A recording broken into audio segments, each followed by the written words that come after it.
Hey guys, I know it's been over a month or more since I've made my last video, and that's just because I've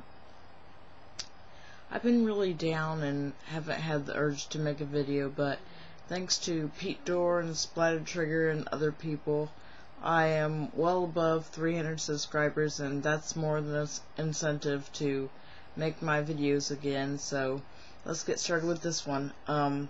Since through the month of August I didn't make any pickups video, this is going to be the super big August pickup video. So let me get started because I have lots of games and little time. First I'll start with the NES games. I found Pirates. All these games I have not tried out yet because I've just been kind of depressed lately because of things.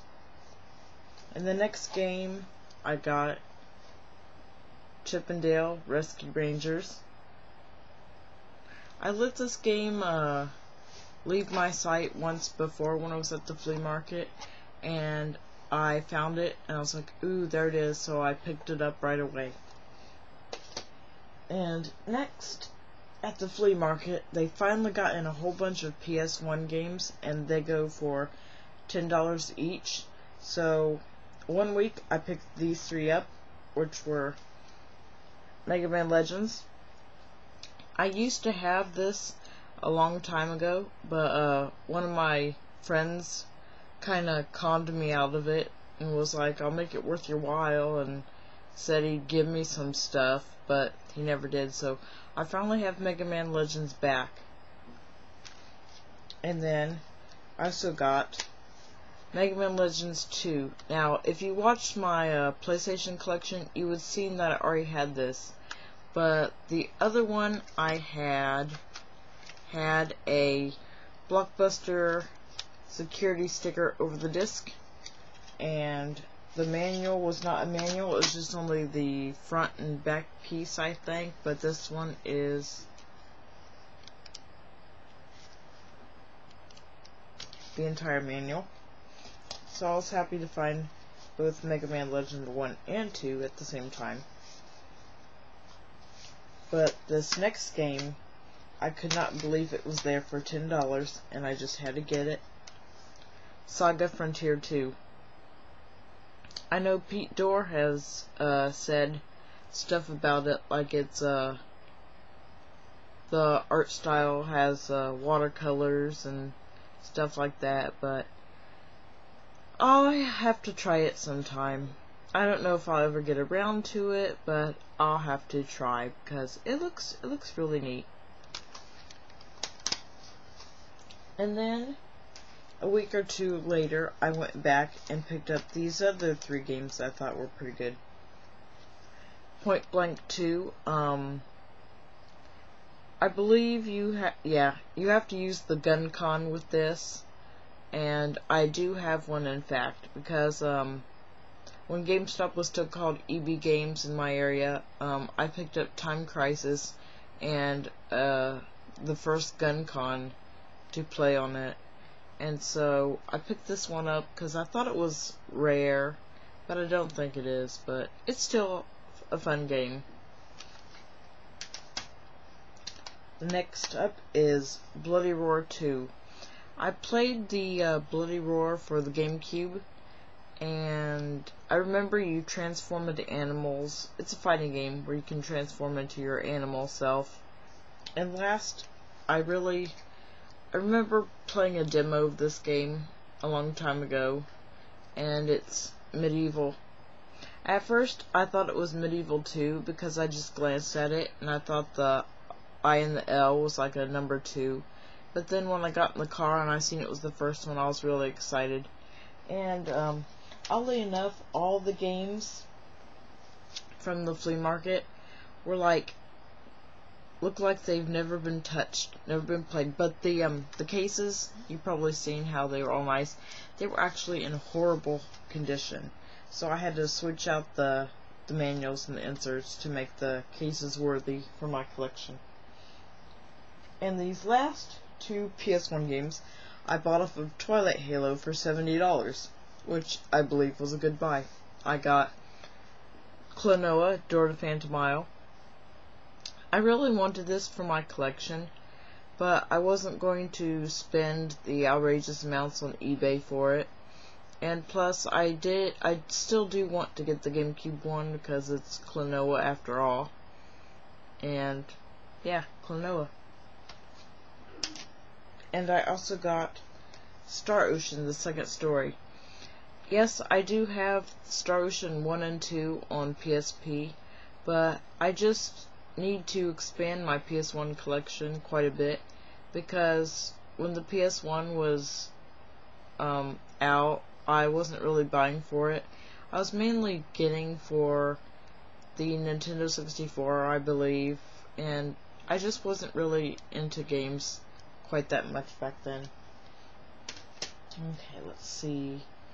Then I went and got some GameCube games. These were like $4.99. I got Geist for GameCube, and I got PN03, product number 03.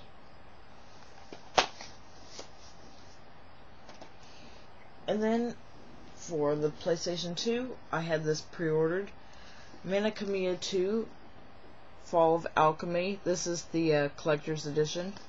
It's still wrapped, and it comes with a soundtrack CD with over 300 songs and a large and beautiful one-of-a-kind poster. That's what it says on the back. And then for the PSP, I picked up Untold Legends Brotherhood of the Blade. I wanted to get this ever since the PSP first came out, but I didn't really like spending a whole lot of money on PSP at the time. So when I did try and find it, I could only find the greatest hits, but I finally found a regular copy, so I was pretty happy for it. And then I got this. I pre-ordered Dissidia Final Fantasy. I still haven't played it yet, because, see, still in the shrink. I don't know. I just haven't been... I've been busy mostly playing the first Professor Layton, so I can go out and pick a Diabolical box up. I recently saw it at Walmart today, and I'm not getting it till I beat all the puzzles in that game. And when I pre-ordered this, I got this. This is a not really the insert to the game case, but a slip cover.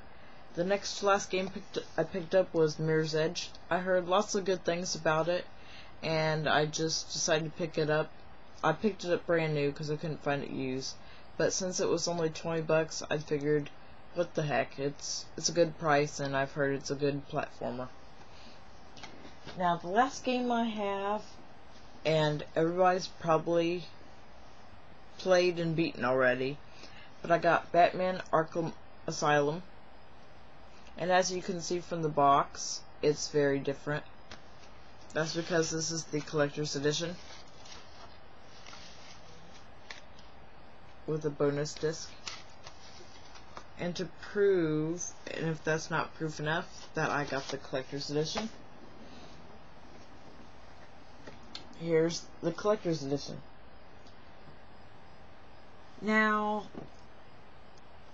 the Batarang inside here was supposed to be metal, but then they figured, like, oh, kids might get cut on the metal Batarang, so they made it crap plastic, and it's really cheaply made. But I just really wanted this for the Arkham Doctor's Journal, and it's bound in leather, probably not real leather, but it's really cool. It shows some neat pictures of some of the main villains in the Batman series, and as well as Batman himself. And I hope to play it sometime, but I don't know when I'll get a chance to. And one more thing I got. This was a pre-order bonus for the Little King story. This is a little stress doll, if you'd call it, of an Oni that's in the Little King story. I also picked up Lunar Legend for the Game Boy Advance. But yeah, that's my video, and I would like to thank all my new subscribers and everyone that has helped me get to over 300, and I will put out more videos more regularly, because now I have actually viewers to actually show. So thanks for watching. Shiny.